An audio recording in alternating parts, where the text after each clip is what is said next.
dyan na nga. Relax. Tayo ka.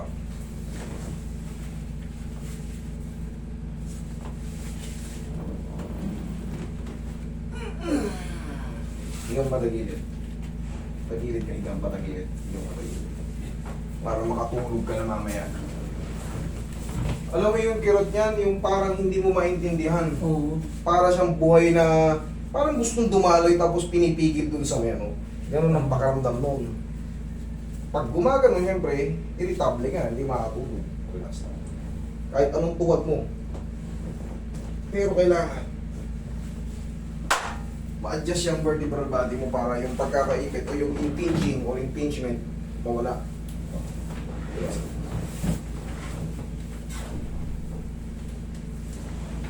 Bilateral and paracentral. Relax na. Sa tulong nito, yung squeeze na yan, nakakapa namin kung para mawala yung impingement. Dapat.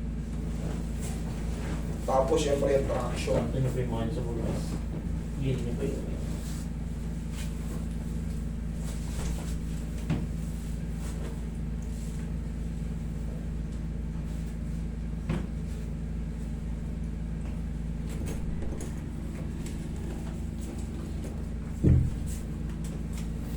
Umasok.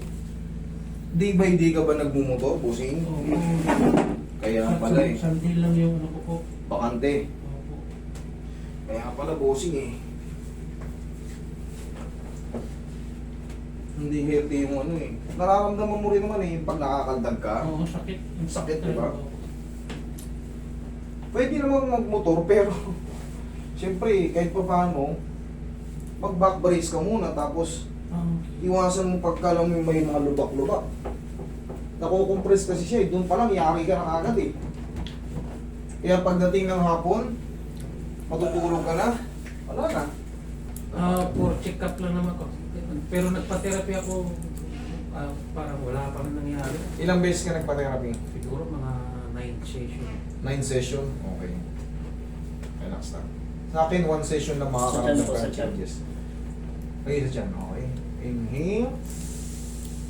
Exhale. Huwag mong pigilan. Isa lang. Isa pa. Inhale. Exhale. Down. Yan. Huwag yung pipigilan kasi hindi ko rin nakakatakin. Diyan ka lang. Kunin ko po. Kailangan magsabay tayo eh. Latag yung katawan mo. May nangingirot ba?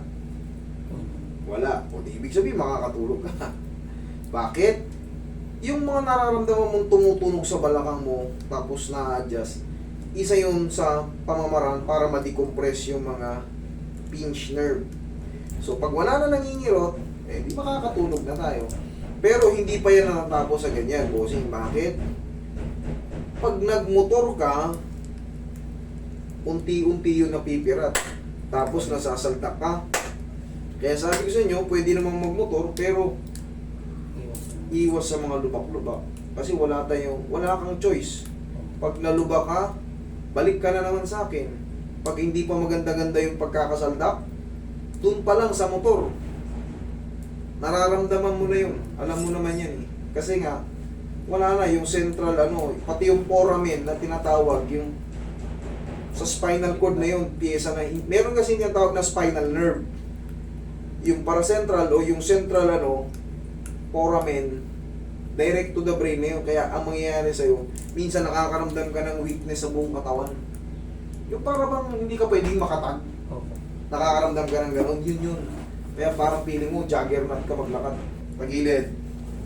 Tatayo, tagilid. Yes. Yan. Kukumisi ko mo, tsaka yung kamay mo. Baba itong paa, baba yung paa, baba. Tukod, tayo ka na. Yan, diyan ka kukuha ng puwersa, ha? Diyan ka kukuha. Hindi tayo sa balakang. Kasi pakaingatan mo. Tapos bumili ka ng back brace. Para kung sakaling mo. Kasi ang routine ni bossing, linggo lang daw ang pahinga niya. Tapos, Monday to Saturday, nagmumotor siya magmula rito sa Fairview hanggang Maynila.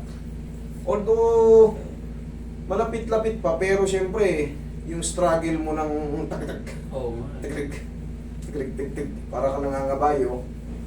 Ganito lang, sa umaga, Kasi severe na nga yung ano eh, yung sa L4, L5. Ganito pagkagising natin. Ganito lang oh. 1, 2, go. Lakas mo konti. 1, 2, very good. Yan lang palagi oh. Tama mo. Upo, tapos tayo. Upo tayo. Oh, lakad. Oh, anong pinagkaiba? Kanina o ngayon? Okay. Okay na. Thank you, Lord. Okay, bossing, for the meantime, huwag ka muling maligo, ha? Okay. Bukas na. Bukas na.